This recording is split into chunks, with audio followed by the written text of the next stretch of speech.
Hello friends, स्वागत है एक बार फिर से आपका मेरे चैनल स्टडी पॉइंट में। तो दोस्तों, हम आज आपके लिए एक नई वीडियो लेके आए हैं। तो आज का हमारा टॉपिक है, जैसे कि ये पहले बता दिया गया था ग्रुप में, कि आज का जो टॉपिक होगा वो होगा इकोलॉजी, यानी कि पारिस्थितिकी। इसको हिंदी में हम कहते हैं पारिस्थितिकी। अब दोस्तों, इसमें सबसे पहले समझने वाली बात यह है कि जो ये वाला टॉपिक है आपका ज्योग्राफी में भी कवर होता है और साइंस में भी इसे कवर कर दिया जाता है, और आपका इन्वायरमेंट साइंस यानी कि ईवीएस में भी इसे कवर कर दिया जाता है। तो सबसे पहले यहाँ पे बात आती है कि इकोलॉजी हम किसे कहते हैं। तो यदि कोई जीव समुदाय है और उसके चारों ओर एक वातावरण होता है, जैसे कि हमारे चारों ओर एक वातावरण होता है, उसे हम वायुमंडल कहते हैं। तो वायुमंडल या वातावरण तथा जीव समुदाय के बीच परस्पर क्रिया को हम क्या कहते हैं? इकोलॉजी। अब इकोलॉजी को यदि हम डिफाइन करना चाहें, ये तो इसका इजी रूप हो गया। तो इकोलॉजी को यदि हम डिफाइन करना चाहेंगे तो इकोलॉजी हम कहते हैं जीव विज्ञान की वह शाखा, लिख देता हूँ, जीव विज्ञान की वह शाखा जिसके अंतर्गत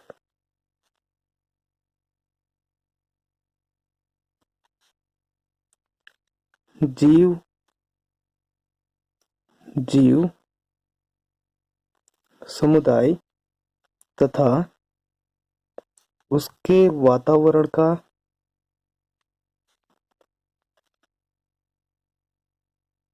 अध्ययन किया जाता है। इसे हम कहते हैं इकोलॉजी, यानी कि पारिस्थितिकी। अब यहाँ पे जो क्वेश्चन है, क्वेश्चन कैसे आता है? तो ये आता है इकोलॉजी शब्द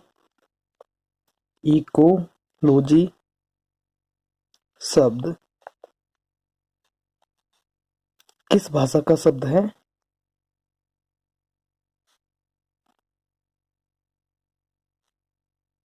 या कहाँ से लिया गया है?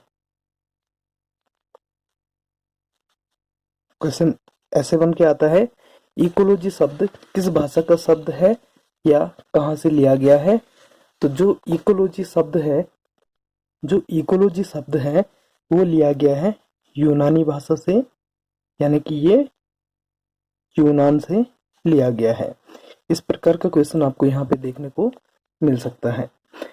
यदि हम यहाँ पे बात करते हैं कि जो जीव समुदाय है उसका वातावरण से संबंध किस प्रकार से है, तो सपोज कोई जीव है और इसका वातावरण से संबंध यदि हम दर्शाते हैं, तो जीव का संबंध वनस्पति से रहता है, यानी कि भोजन के रूप में या ऑक्सीजन के रूप में।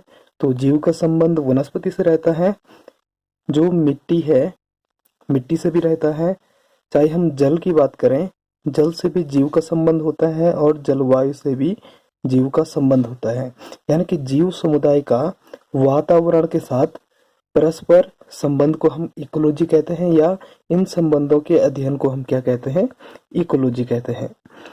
अब इकोलॉजी के बारे में एक दो क्वेश्चन और पूछे जाते हैं।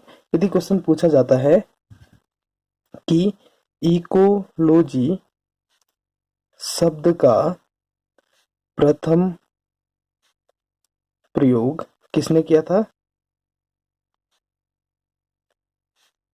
यहाँ पे इस प्रकार का क्वेश्चन आपको मिल सकता है।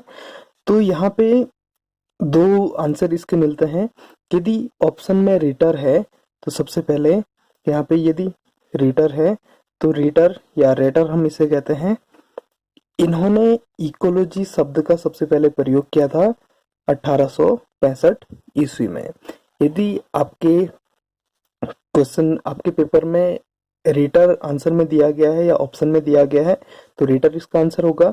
यदि यहाँ पे रीटर आंसर में नहीं दिया गया है, ऑप्शन में नहीं दिया गया है, तो इसका आंसर हो जाएगा अर्नेस्ट हैकल। और इन्होंने किया था 1869 में। तो ये दो चीजें यहाँ पे आपके लिए इंपॉर्टेंट है। पहला प्रयोग किया था रेटर ने और उसके बाद किया था अर्नेस्ट हैकल ने। या यहाँ पे सीधे डायरेक्टली आंसर हो जाता है मैक्सिमम टाइम कि अर्नेस्ट हैकल ने इकोलॉजी शब्द का प्रथम प्रयोग किया था। ये चीज क्लियर है। अब आगे बढ़ते हैं। इकोलॉजी की यदि हम बात करते हैं तो इकोलॉजी का एक व्यापक रूप है जिसके छोटे छोटे पार्ट होते हैं। इकोलॉजी एक बड़ा पार्ट है और इसके छोटे छोटे पार्ट होते हैं, या हम कह सकते हैं छोटे छोटे पार्टों से मिलकर इकोलॉजी बना हुआ है। और उन छोटे पार्टों को हम कहते हैं इकोसिस्टम। इकोसिस्टम या इसे हम कहते हैं पारिस्थितिक तंत्र, या इसे हम कहते हैं पारितंत्र। ये चीजें यहाँ पे क्लियर है।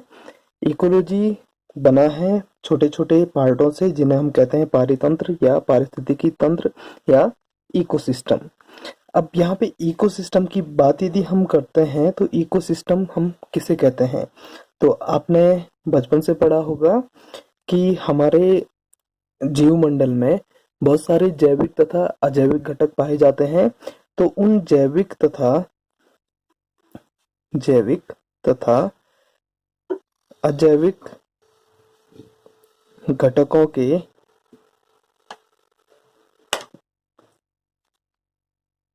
पारस्परिक संबंधों को इकोसिस्टम कहा जाता है।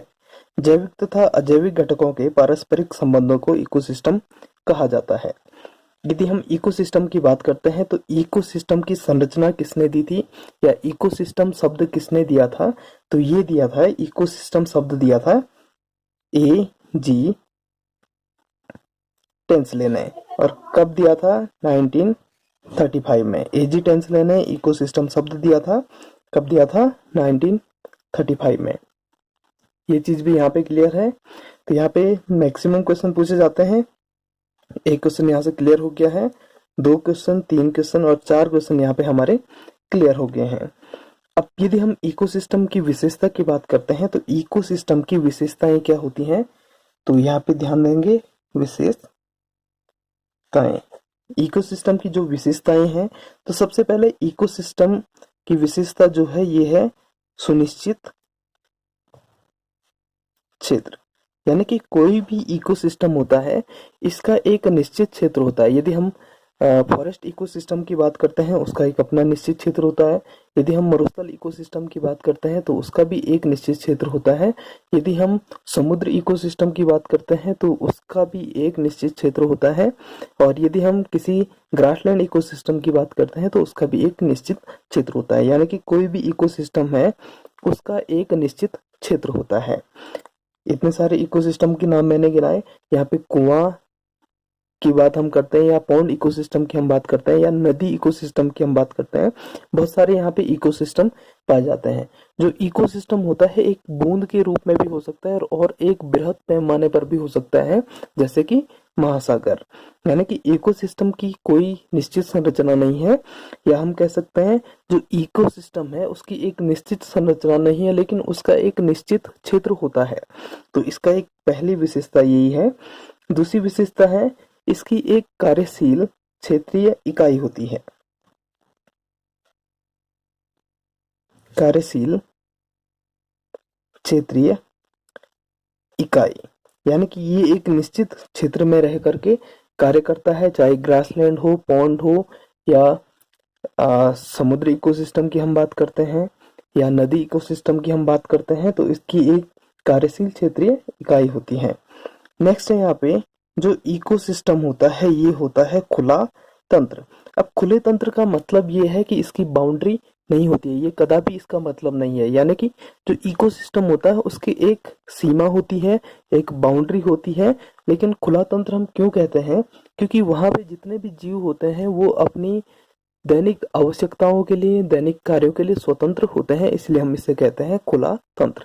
यानी कि कोई भी शेर यदि है वो अपना शिकार स्वयं करता है तो हम इसे कहते हैं खुला तंत्र। और यदि कोई शेर पिंजड़े में बंद है और हम उसे शिकार करके देते हैं, उसे हम मांस देते हैं, तो ये हो गया है बंद तंत्र। तो दो तंत्र यहाँ पे हमने समझ लिए। नेक्स्ट है इसमें जो चौथी विशेषता है, ये है अपनी उत्पादकता, यानी कि कोई भी इकोसिस्टम होता है उसकी एक अपनी उत्पादकता होती है। आगे बढ़ते हैं। नेक्स्ट है संगठन, यानी कि कोई भी इकोसिस्टम होता है ये दो संगठकों से बना हुआ होता है। एक होता है बायोटिक यानी कि जैविक, और दूसरा होता है एबायोटिक कंपोनेंट। तो ये इसके संगठक हो गए हैं। तो ये 5 विशेषताएं यहाँ पर मैंने आपको इकोसिस्टम की बताई हैं। तो ये पांचों इकोसिस्टम यहाँ पे हैं, इसकी विशेषताएं यहाँ पे हैं। अब आगे बढ़ते हैं। कोई भी इकोसिस्टम है उसके कितने प्रकार हो सकते हैं। तो सबसे पहले हम इकोसिस्टम की बात करते हैं। मैंने कहा जैविक तथा अजैविक घटकों के पारस्परिक संबंध को हम क्या कहते हैं, इकोसिस्टम कहते हैं।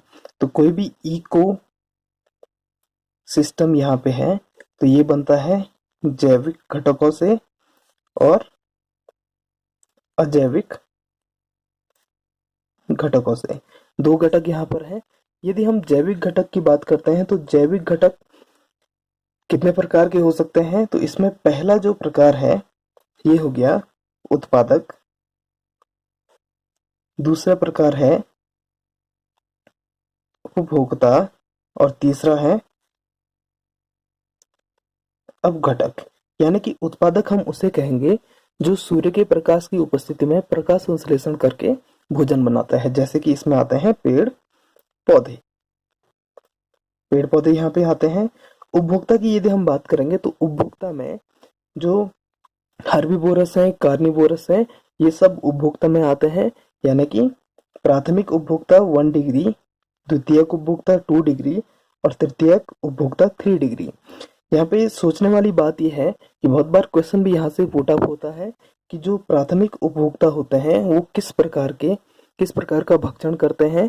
तो जो प्राथमिक उपभोक्ता हमेशा होते हैं ये होते हैं शाकाहारी। प्राथमिक उपभोक्ता सदैव शाकाहारी होते हैं। और जो द्वितीयक उपभोक्ता होते हैं ये होते हैं मांसाहारी। या जो द्वितीयक और तृतीयक उपभोक्ता हैं ये मांसाहारी भी हो सकते हैं और शाकाहारी भी हो सकते हैं। जैसे कि मनुष्य क्या है, एक मांसाहारी प्राणी भी है और शाकाहारी प्राणी भी है, जिसे हम कहते हैं सर्वाहारी। तो यहाँ पे उपभोक्ता की हमने बात की। और अब अपघटक की बात करते हैं तो इसमें आते हैं कवक और बैक्टीरिया। कवक और बैक्टीरिया ये आपके अपघटक हो गए हैं। जो अपघटक होते हैं इनको हम पर्यावरण के सफाई कर्मचारी भी कहते हैं। तो एक क्वेश्चन यहाँ से आता है, पर्यावरण के सफाई कर्मचारी किसे कहा जाता है।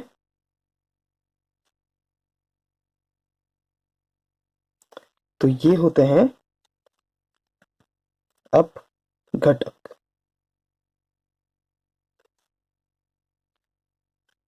पर्यावरण के सफाई कर्मचारी होते हैं अपघटक। अब इनको हम सफाई कर्मचारी क्यों कहते हैं, क्योंकि जो अपघटक होते हैं कोई भी उत्पादक है, उपभोक्ता है, चाहे वो प्राथमिक है, द्वितीयक है या तृतीयक है, तो इन प्राथमिक, द्वितीयक और तृतीयक उपभोक्ताओं के मृत शरीर को या इनके अपशिष्ट शरीर को जो अपघटक है वो तोड़ करके पुनः किसमें बदल देते हैं, अजैविक पदार्थों में बदल देते हैं या कार्बनिक पदार्थों में इनको बदल देते हैं। इसीलिए हम इन्हें कहते हैं, ये क्या है, पर्यावरण के सफाई कर्मचारी हैं। तो यहाँ पे एक क्वेश्चन और आपका क्लियर हो जाता है। अब आगे बढ़ते हैं अजैविक घटक। जो अजैविक घटक होते हैं ये कितने प्रकार के हो सकते हैं। तो पहला है कार्बनिक और दूसरा है अकार्बनिक। कार्बनिक यानी कि जिनमें कार्बन पाया जाता है, तो ये हो गए आपके कार्बोहाइड्रेट, वसा,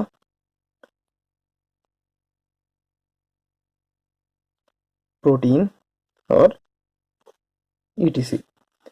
तो जिनमें कार्बन पाया जाता है इन्हें हम कहते हैं कार्बनिक घटक। अब अकार्बनिक घटकों की बात करते हैं। तो अकार्बनिक घटकों में आपका आ गया सूर्य का प्रकाश, ह्यूमिडिटी, वायु,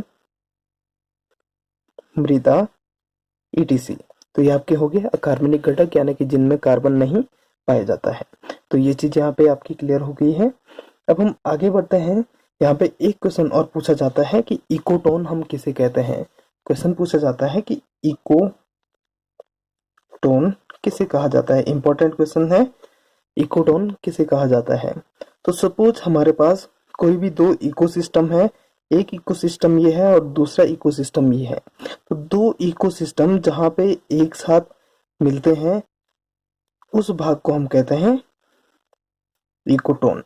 यानी कि एग्जाम्पल के तौर पे ले लेते हैं, सपोज हमारे पास कोई ग्रासलैंड इकोसिस्टम है, घास इकोसिस्टम है, और दूसरा हमारे पास वन इकोसिस्टम है।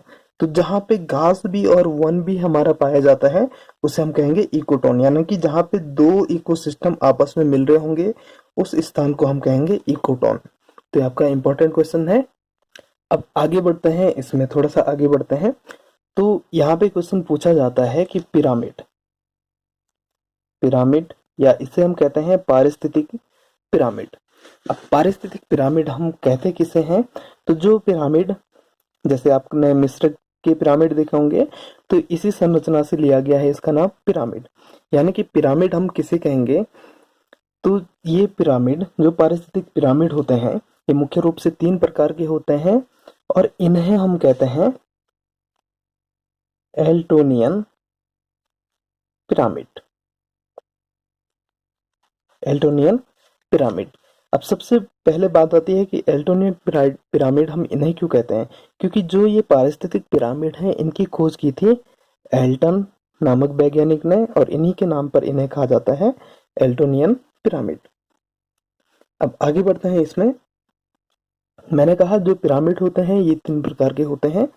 पहला है संख्या का पिरामिड, दूसरा है जैव भार का पिरामिड, और तीसरा है ऊर्जा का पिरामिड। संख्या नंबर, जैव भार बायोमास, और तीसरा है एनर्जी ऊर्जा का पिरामिड। तो 3 पिरामिड हमारे पास हैं। अब इन 3 पिरामिडों को हम किस प्रकार से देखते हैं। संख्या का पिरामिड यानी कि जिसमें हम संख्या को दर्शाते हैं, जैव भार का पिरामिड जिसमें हम जैव भार को दर्शाते हैं, और ऊर्जा का पिरामिड जो इसमें सबसे ही महत्वपूर्ण है, इसमें हम ऊर्जा को दर्शाते हैं। जो संख्या का पिरामिड होता है सदैव 2 प्रकार का होता है, उल्टा और सुल्टा। इसको हम और अच्छे से डिफाइन करेंगे। जो संख्या का पिरामिड होता है ये 2 प्रकार का होगा। किस प्रकार से होगा। यदि हम संख्या के पिरामिड को लेते हैं तो सबसे पहले हमारा आता है उत्पादक, दूसरा आता है उपभोक्ता, और तीसरा आता है अपघटक। तो उत्पादकों की संख्या यदि सबसे अधिक होगी और उपभोक्ताओं की संख्या उत्पादकों की संख्या से कम होगी और अपघटकों की संख्या इससे भी कम होगी, तो इस लाइन को यदि हम मिलाएंगे तो ये हमारा हो जाएगा संख्या का सुल्टा पिरामिड या सीधा पिरामिड। यदि हम बात करते हैं, धीरे धीरे यदि उत्पादकों की संख्या कम होने लगे और उपभोक्ताओं की संख्या, उत्पादक, ध्यान रहे उत्पादक हमेशा सबसे नीचे आएंगे, उपभोक्ता और अपघटक। तो उत्पादकों की संख्या यदि सबसे कम हो जाए, उपभोक्ताओं की संख्या और बढ़ जाए और अपघटकों की संख्या और अधिक हो जाए, तो यदि हम इस लाइन को ड्रॉ करते हैं तो ये उल्टा पिरामिड बन गया। इसे हम कहते हैं संख्या का उल्टा पिरामिड। यानी कि जो संख्या का पिरामिड होता है 2 प्रकार का होता है, सीधा और उल्टा, या सुल्टा और उल्टा हम इसे कह सकते हैं। तो यदि हम बात करते हैं जो सबसे मजबूत इकोसिस्टम होता है ये कौन सा होता है, ये क्वेश्चन यहाँ पे पूछा जाता है। तो सबसे मजबूत इकोसिस्टम वो होता है जिसमें संख्या का पिरामिड सदैव सीधा होता है। यानी कि ये वाला जो पिरामिड है ये सबसे मजबूत माना जाता है। यानी कि जो संख्या का पिरामिड सदैव सीधा होता है इसे हम सबसे मजबूत पिरामिड मानते हैं। ये क्यों मानते हैं। यदि यहाँ पर उपभोक्ताओं की संख्या और अधिक होगी और उपभोक्ताओं में भी यदि प्राथमिक उपभोक्ताओं की संख्या कम है, द्वितीयक की और ज्यादा है और तृतीयक की सबसे ज्यादा है, यानी कि जो प्राथमिक उपभोक्ता हैं उनसे ज़्यादा संख्या हो गई है बाघों की, तो बाघ तो भूख से मर जाएंगे, यानी कि धीरे धीरे बाघों की संख्या बढ़ती जाएगी, उनको भोजन नहीं मिलेगा तो वो तो भूख से मर जाएंगे। इसलिए ये वाला जो पिरामिड है ये मजबूत नहीं माना गया है और ये वाला पिरामिड मजबूत माना गया है। आगे बढ़ते हैं, दूसरा था जैव भार का पिरामिड। ये भी बिल्कुल इसी प्रकार से होता है, यानी कि उत्पादकों का यहाँ पे भार सबसे अधिक होगा और अपघटकों का भार यहाँ पे सबसे कम होगा।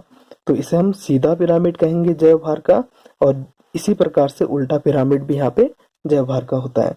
लास्ट है आपका ऊर्जा का पिरामिड, जो सबसे महत्वपूर्ण है। तो ऊर्जा में सबसे पहले बात यहाँ पे क्वेश्चन पूछा जाता है कि ऊर्जा एक दिशीय होती है कि द्विदिशीय होती है। तो ऊर्जा सदैव एक दिशीय होती है। तो यहाँ पे इंपॉर्टेंट पॉइंट है, ऊर्जा सदैव एक दिशीय होती है। तो हम यहाँ पे यदि पिरामिड बनाने की बात करते हैं तो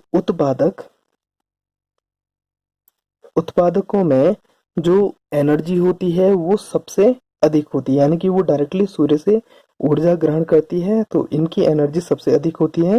फिर प्राथमिक उपभोक्ता, फिर द्वितीयक उपभोक्ता, और फिर तृतीयक उपभोक्ता, और फिर अपघटक।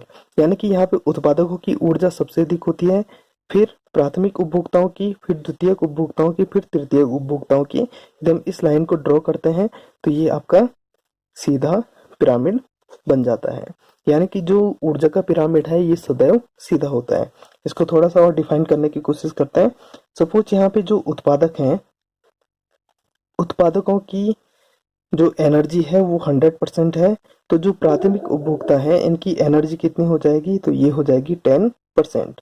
और जो द्वितीयक उपभोक्ता है इनकी एनर्जी हो जाएगी 1%, और जो तृतीयक उपभोक्ता है इनकी एनर्जी हो जाएगी 0.1%। तो यानी कि ऊर्जा हमेशा एक दिशीय होती है। तो हम इसको परसेंटेज के रूप में दर्शा रहे हैं।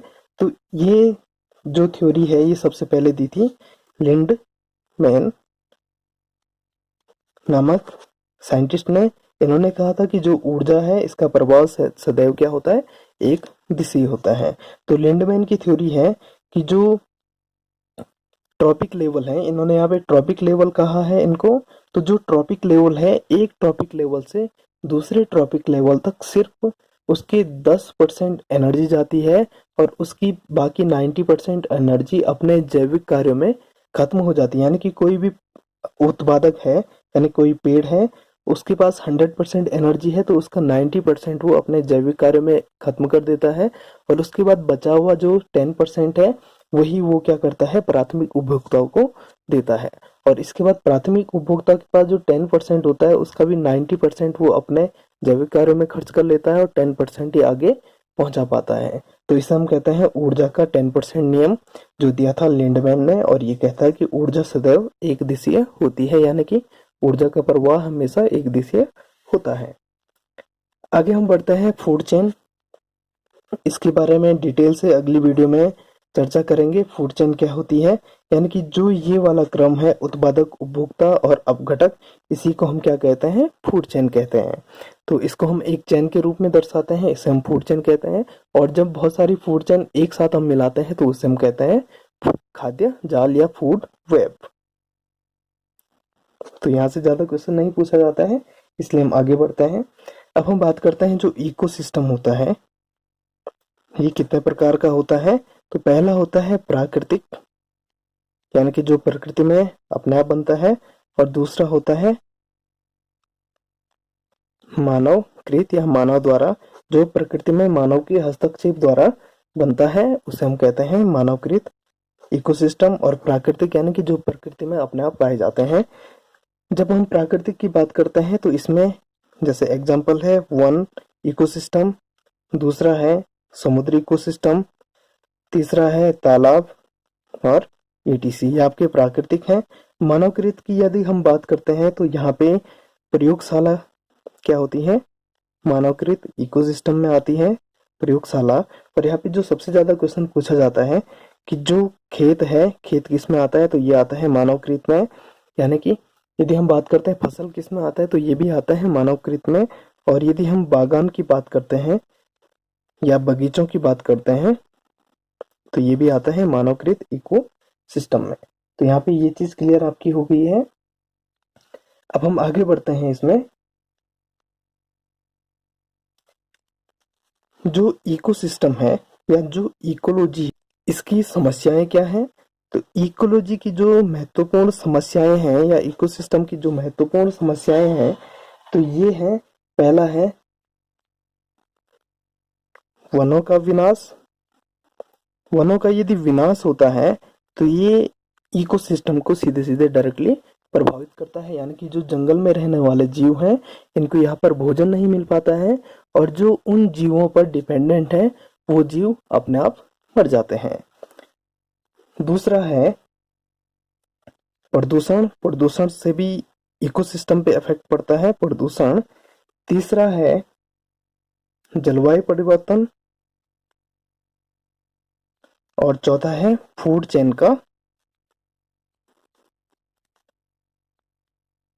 खत्म होना। तो यहाँ पर समस्याएं हैं आपके इकोसिस्टम की और इकोलॉजी की। अब हम लास्ट में यहाँ पे बात करते हैं, जो यहाँ से क्वेश्चन पूछे जाते हैं, महत्वपूर्ण क्वेश्चन है, हमारी पृथ्वी पर सबसे बड़ा इकोसिस्टम कौन सा है? तो ये है महासागर, या हम इसे कहते हैं समुद्र। जो समुद्र इकोसिस्टम होता है या महासागर इकोसिस्टम होता है, ये हमारी पृथ्वी पर सबसे बड़ा इकोसिस्टम है। दूसरा है हमारी पृथ्वी पर सबसे स्थायी इकोसिस्टम कौन सा है? तो ये भी है महासागर और समुद्र। अब हम इसे स्थायी क्यों कह रहे हैं? क्योंकि जो समुद्र इकोसिस्टम है, सपोज ये समुद्र इकोसिस्टम है, यहाँ पर कुछ जीव पाए जाते हैं, यहाँ पर कुछ प्रजातियां पाई जाती हैं, तो पूरे उसमें कुछ न कुछ प्रजातियां पाई जाती हैं। तो यहाँ पर जो जीव हैं या यहाँ पर जो जीव हैं, इनके जो आसपास का वातावरण है वो बिल्कुल इक्वल होता है। तो इसलिए हम इस इकोसिस्टम को कहते हैं ये सबसे अधिक स्थायी इकोसिस्टम है। तो यहाँ पर ये चीजें आपकी क्लियर हो गई हैं। और यदि हम यहाँ पे बात करते हैं, जो सबसे स्थायी इकोसिस्टम है महासागर इकोसिस्टम क्यों है? एक तो सबसे बड़ा रीजन ये है। दूसरा है कि यहाँ पर कोई भी जलवायु परिवर्तन का इफेक्ट नहीं पड़ता है। नेक्स्ट है यहाँ पर वर्षा क्या होती है? अधिकतम होती है। वर्षा अधिकतम होती है, या वर्षा में कोई भी अंतर नहीं आता है, इसलिए हम इसे कहते हैं ये सबसे ज्यादा स्टेबल इकोसिस्टम है। तो दोस्तों, आपको यदि ये वीडियो पसंद आती है तो आप लोग इसे शेयर करें, इस चैनल को सब्सक्राइब करें और वीडियो को लाइक करना ना भूलें। धन्यवाद।